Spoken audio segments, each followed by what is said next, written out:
Hello there everyone, welcome to Dragon Tail Tarot. My name is Ariel and this is your June 2021 astrology overview.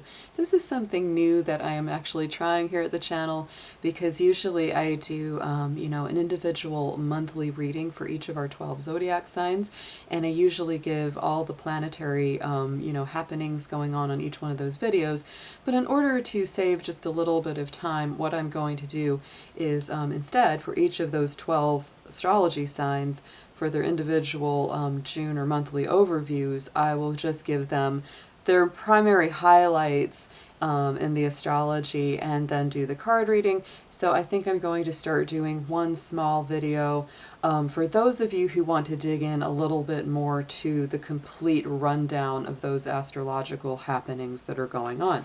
So I hope that makes sense, and I hope that you enjoy this. For those of you who are a little bit more interested in getting into the astrology as well as the tarot, this will match up and go perfectly along with any of the sign readings that you decide to watch. So let's go ahead and get into it, guys. June 2021, definitely a bit of a busy month. I have written down all the major things that I can see going on that I want to share with you today. So let's take a look at our chart. So this is for our June the 1st, 2021. Here is where it finds us. So there are some things I just want to keep you in the loop about as we begin this month ahead. The first thing that I want to point out is that we do enter the month of June with Mercury retrograde already in progress. It is in the sign of Gemini in its retrograde, as it turned retrograde on the 29th of May. So it went retrograde at the very end of our previous month. So we do enter the scene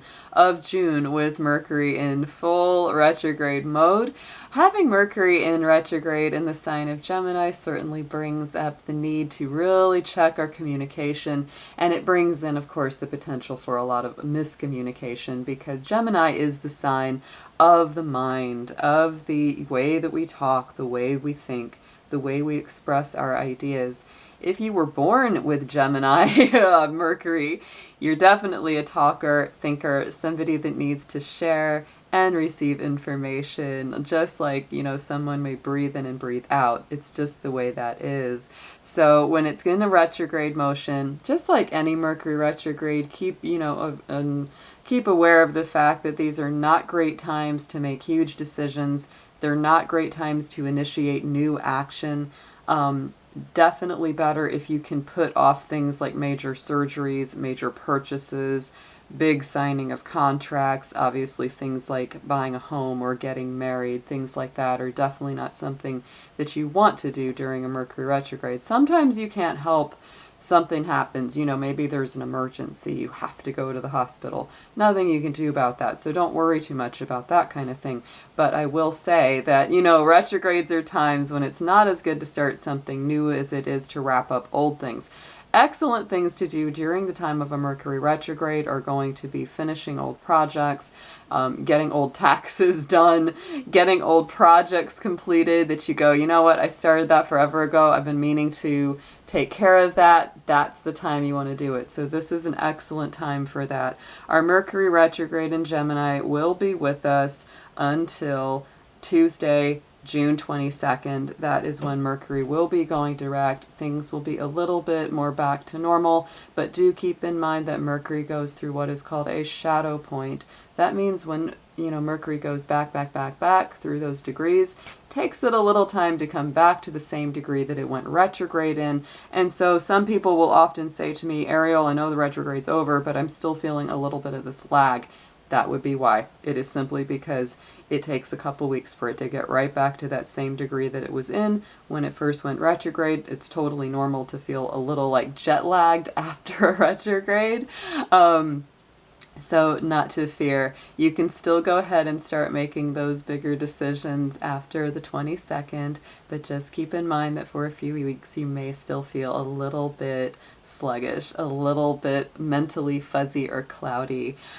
First thing that I'm going to look at, the other two things that are in progress or retrogrades are going to be Pluto up here in the sign of Capricorn is retrograde, and also Saturn. Saturn actually just went retrograde late in May as well. So we do enter the month of June with Pluto, Saturn, and of course Mercury all in our retrograde position. So we will be rethinking things on the deeper levels of our personal growth, transformation, and our understanding, those realms of, Pluto and Scorpio up here. We also will be rethinking structure, stability, grounding, future plans, and building for the future, and really making sure that our structure is sound and solid. That is the realm of Saturn. And when it is retrograde, we do go through a little bit of, some time where we kind of, regroup and we review. And the realm of Saturn is all about, grounding. It's all about plans, and it's all about karma and timing. Is the timing right? We may be finding ourselves asking that. Is the timing right to make this move? Is the timing right to do this? Is it practical? Does it have a long-term benefit to me? So those are the things you'll find yourself asking. On the whole, a lot of people ask, well, what do we do when these outer luminaries are in a retrograde motion? And these would be the planets outside the asteroid belt from Jupiter all down to Pluto, because all of them go retrograde for about 5 months of the year and stay in direct motion approximately 7 months. This is something very normal for us, so I wouldn't, don't don't wring your hands and get real worried about it, because this is something that we go through every year, is that 7 months direct, 5 months retrograde. But I will say, for Scorpio, your ruling planet's Pluto. For Capricorn, a ruling planet is Saturn. So when those particular planets are in retrograde, sure, you may feel a little more introspective. You may feel a little bit like you're in a hibernation mode. You may feel that it's something where you're really kind of, thinking some things over, and maybe just not pushing as hard on certain things. I know for me, I'm a Capricorn, and I often do feel that shift when Saturn goes retrograde. And I say, I was joking with a friend of mine. I said summertime is when the Capricorn takes a break, because lately our retrogrades of Saturn have been during our summertime. So it's kind of funny how that works. So getting into our immediate motions when we step into the month of June. So check out Venus. Venus, we're starting June 1st, 28 degrees of Gemini. So, the last time that we had Venus and Gemini was last year, and we had a very long Venus and Gemini stretch because we did have a Venus retrograde last year. We did not have that this year, thankfully, and so Venus has already very quickly transited through the intellectual sign of Gemini, and it will be moving into the very emotional, moody, sensitive, and nurturing sign of Cancer on June the 2nd. So right after the very beginning of June, first day of June, we move into Venus in Cancer. I think that Venus in Cancer is actually quite a beautiful place for Venus. It's very loving, it's very nurturing, it's very caring. It's a great Venus sign for self-care and self-love, as well as caring for others. It's also a wonderful time to socialize within your home, because when Venus is in Cancer, that is where we like to be. And it is also a place where, we just really dig into those home fires. The family connections can often become a lot sweeter, or can be healed on a deeper level. It really helps us to dedicate, to commit ourselves to what's really important to us. Who would we like to live with? Who would we actually like to spend a lot of time with? On Thursday the 10th, our new moon does start. We start, the month of June in that waning moon sign. We just had our full moon just earlier this morning in the sign of Sagittarius. So the way that that works, guys, is it's 2 weeks on, 2 weeks off, right? We have 2 weeks of the waning moon, where the moon is, getting smaller, smaller, smaller. And then we start with the new moon, which helps it to start getting bigger and bigger. This is going to be a powerful new moon that comes up on Thursday the 10th. It will be in the sign of Gemini, of course, because that is the opposite to Sagittarius, where our full moon was. And guess what, guys? Our full moon in Sagittarius was that flower moon, and it was a total lunar eclipse. And this new moon will be happening under the auspices of a solar eclipse. We are back in eclipse season, and Gemini and Sagittarius are our two signs that are getting some of the most direct energy from that.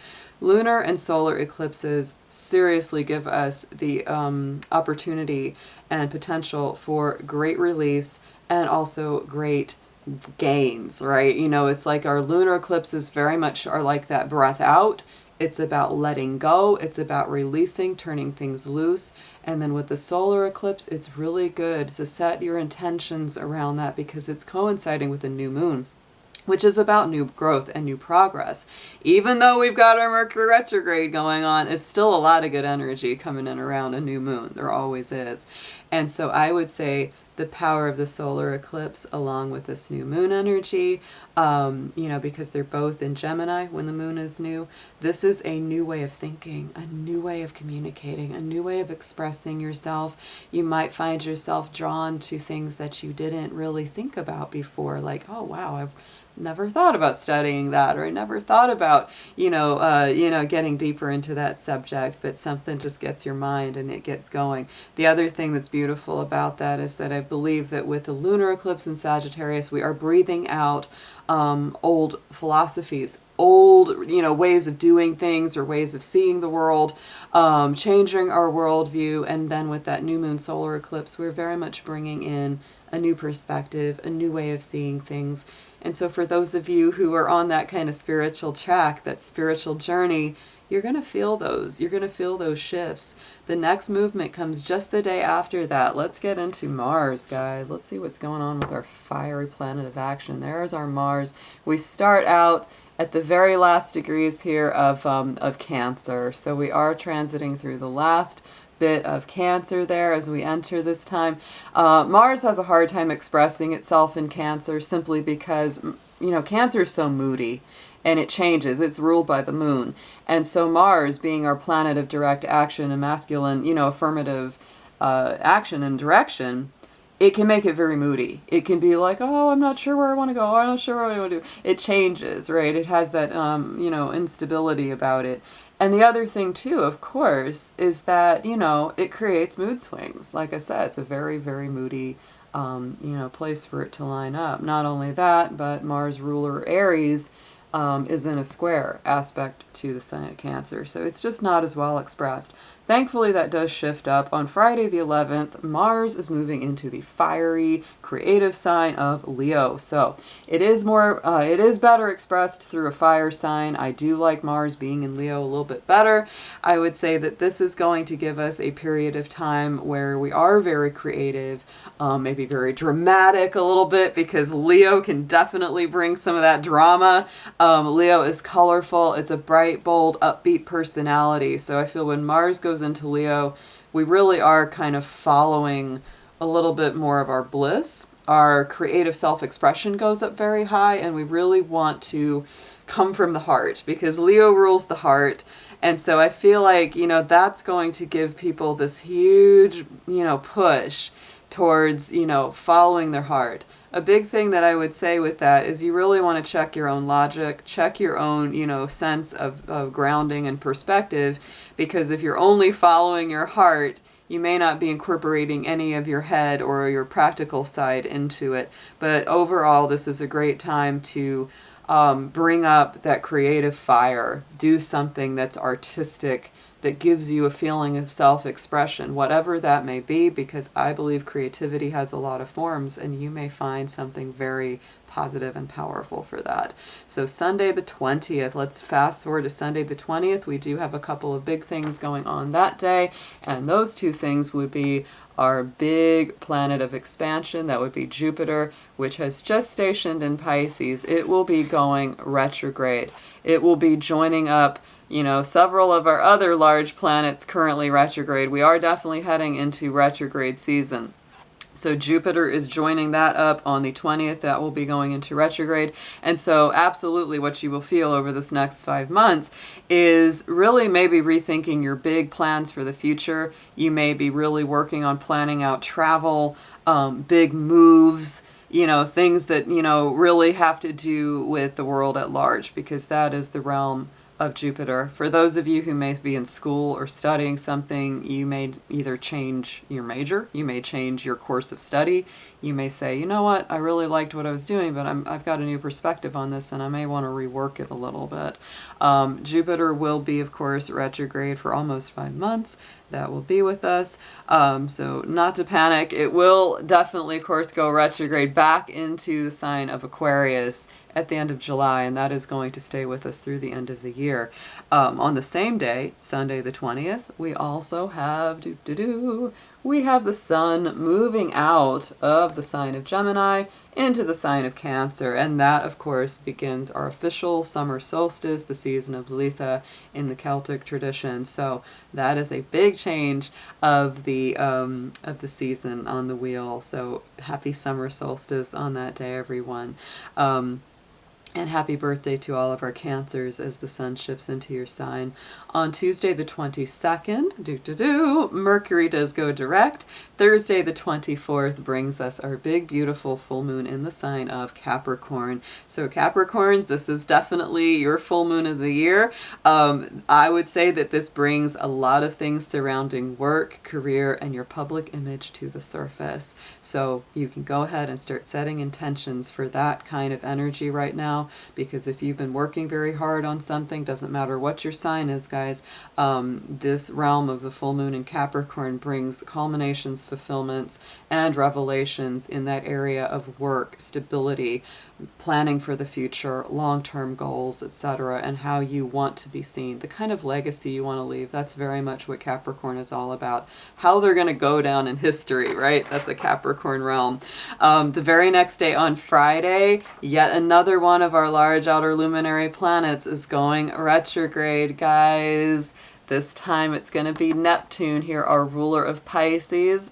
Neptune has been in the sign of Pisces for quite some years already, and it's just going to take a little nap. It's going to take a nap on us. When Neptune is in retrograde, actually, I will say that in a way it's a good thing, because it really helps us to see things without so much of a soft focus, rose-colored glasses filter. So if we've been like super in love with someone or super enamored on an idea or, you know, an ideology or something, it gives us this opportunity to see it unadulterated, unvarnished, without any artifice, right? It's sort of like just dealing with what actually is. And that's a really powerful and positive thing. That's why I feel like, you know, we need those times when Neptune comes around and kind of softens our vision, softens our heart, because it is, you know, something that creates a lot of compassion and empathy. It's a very spiritual, empathetic sign. But when it goes retrograde, it gives us the chance to see things very clearly, unclouded by excessive emotion or fantastical dreaming or ideas. It's a really good thing in a lot of ways.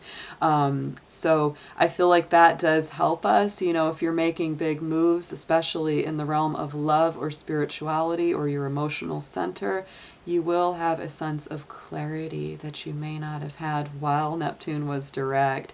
We round out our month on Sunday the 27th with our planet of love on the move again. Venus will have cycled all the way through the sign of Cancer and will enter that heart-ruled sign of Leo on the 22nd to end up our month. And so I will tell you that when Venus is in Leo, people want to be king or queen of the jungle. They really do. And it does. Like, there's such a heart energy. People will crave old-fashioned romance, hearts, flowers, dinner and a movie, all that kind of stuff. And they really want those declarations of love, and people will be making those declarations of love. Yet again, very much following its heart.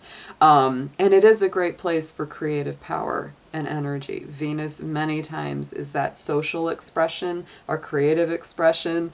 So in that area of Leo, like I said, it's dramatic, it's colorful, it's theatrical, it's bold.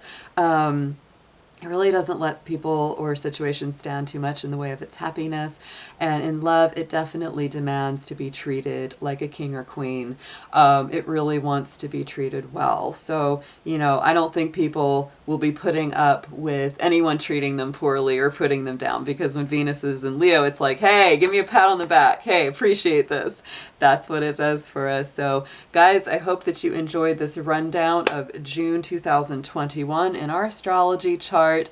This is going to apply to any sign, no matter who you are, and is meant as a good addendum to our individual signs of the zodiac and card readings. So hope you have a wonderful month ahead, and I'll be seeing you again very soon. Take care.